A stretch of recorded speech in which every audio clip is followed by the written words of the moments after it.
যাচ্ছে আপনি একজন মহাপুরুষ। না মানে এটা বলতে চাচ্ছি না, তবে আমি মহাপুরুষ কিনা জানি না, কিন্তু আপনাকে সাহায্য করতে পারি নিজেকে মহাপুরুষের মনে হচ্ছে। কি হলো, আপনি বসছেন না কেন? কোনো সমস্যা? আসলে আমার সিট কোনটা সেটা ঠিক বুঝতে পারছি না। সিনিয়র সমস্যা? কি সমস্যা আমাকে বলতে পারেন। কিন্তু মহাপুরুষ হিসেবে মেনে নিতে না পারলেও টিকিট চেকার হিসেবে তো বলতেই পারেন। আসলে হয়েছে কি, তাড়াহুড়া করে সিএনজি থেকে ট্রেনে ওঠার সময় বোধহয় টিকিটটা পড়ে গেছে। টিকিট নিয়ে সমস্যা? আপনি চাইলে আমি পুরো ট্রেন খালি করে দিতে পারি। মানে কিছুই না, আমি আপনার সিটের ব্যবস্থা করে দিচ্ছি। আপনি কিছু খাবেন? দুপুর তো হয়ে গেল, আমি একটা কাটলেট পাঠাতে বলি। আমাদের ট্রেনের কাটলেট কিন্তু খুব ফেমাস। সবসময় তো শুনেছি বিভিন্ন এলাকার খাবার ফেমাস হয়, আপনাদের দেখছি উল্টো। এক্সকিউজ মি, এই খাবারগুলো আমি আপনার জন্য নিয়ে এসেছি, আপনি কিন্তু আমাকে অপমান করছেন। আচ্ছা সরি, আমি আপনাকে অপমান কেন করতে যাবো? দেখুন আমি তো এখানে ফ্যামিলি নিয়ে আসি নাই, এত খাবার কে খাবে বলে? আর এই যে একটু পর আপনি যে সামাজিকভাবে হেল্প করছেন, এটা আমার সঙ্গে বিব্রতকর। আমি কি আপনাকে একটু এক্সট্রা সাহায্য করছি? আপনার কি মনে হচ্ছে না আপনি আমাকে এক্সট্রা সাহায্য করছেন? খাবারটা মজার আছে। তাই না? আপনাকে আমি বলেছিলাম না যে আমাদের কাটলেট কতটা মজা। আসলে আমাদের এই কাটলেটের মধ্যে কি আছে জানেন? খাবেন।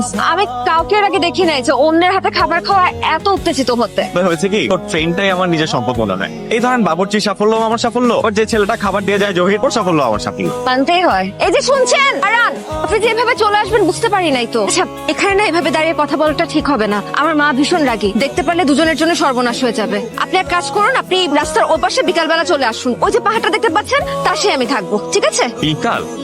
সারাদিন আমি কোথায় থাকবো? একটু ব্যবস্থা করে নিন। এত দূর এসেছেন আর এতটুকু ব্যবস্থা করতে পারবেন না? আপনি না বলে মহাপুরুষ, মহাপুরুষরা সব পারে। তুমি আসছেন? তুমি বলতে পারেন, আর আসবো না কেন? ভুল নিয়ে চললে পাহাড় তো তাকে আড়াল করতে পারে না। মানে আপনার তোমার এখানে আসাটা কি ভুল ছিল? অবশ্যই ভুল। আপনার সাথে কি আমার কোনো সম্পর্ক আছে যে এখন এভাবে আমি আপনার সাথে দেখা করতে আসবো? সম্পর্ক নেই মানে? সম্পর্ক না থাকলে তুমি এভাবে আমার সাথে দেখা করতে আসতা? আচ্ছা এসব কথা বাদ দেন, আপনি আপনার কথা বলেন। আপনার আসতে কোনো সমস্যা হয় নাই তো? পৃথিবীতে সমস্যা তো থাকবেই, কিন্তু আজকে কোন রকম কোনো সমস্যা আমার কাছে পাত্তা পাবে না। কেন? আজকে কি এমন হয়েছে? তোমার মতো একটা পরি আমার সাথে থাকলে কোনো সমস্যা আমার কাছে পাত্তা পাবে না, এটাই তো স্বাভাবিক। লাইন তো দেখি ভালোই মারতে পারেন। আপনি জানেন কতজনকে ফাঁকি দিয়ে আমার কত কষ্ট করে আসতে হয়েছে? আচ্ছা, সবই শুনবো, তার আগে বলো তুমি কেমন আছো? আছি তো। এভাবে আমার দেখা করতে খুব কষ্ট হয়, কতজনের চোখ ফাঁকি দিয়ে আসতে হয় আমাকে। এগুলো কি মাহিন? শুভ জন্মদিন মায়া। আজকে আমার জন্মদিন, সেটা আপনি কি করে জানলেন? ওমা, আজকে তোমার জন্মদিন, আমি জানবো না তো কে জানবে? চলো আজকের দিনটা আরেকটু স্মরণীয় করে রাখার জন্য চলো আমরা একটা কাজ করি। এই গাছটাতে গিয়ে আমাদের নাম, আজকের তারিখটা লিখে রাখি। শুনো নাও। মাহিন পাত্রপক্ষ আমাকে দেখতে আসছে। সবকিছু নিয়ে ফাইজলামি করি, এগুলো নিয়ে ফাইজলামি করা তো ভালো লাগে না।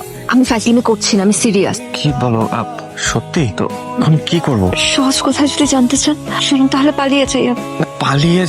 পালিয়ে গেলে পরিবার কষ্ট পাবে, এটা করাটা খুব কঠিন। আমাদের কি অন্য কোনো উপায় নেই? না, আর কোনো উপায় নেই। আমার হাতে একটি অপশন আছে, আমাদেরকে পালিয়ে যেতে হবে। দেখুন মাহিন, আজ পর্যন্ত শতদিন আমাদের দেখা হয়েছে, আমার দিক থেকে আমার এই প্রেম সৎ ছিল, শতভাগ সৎ ছিল, কোনো খাত ছিল না এতে।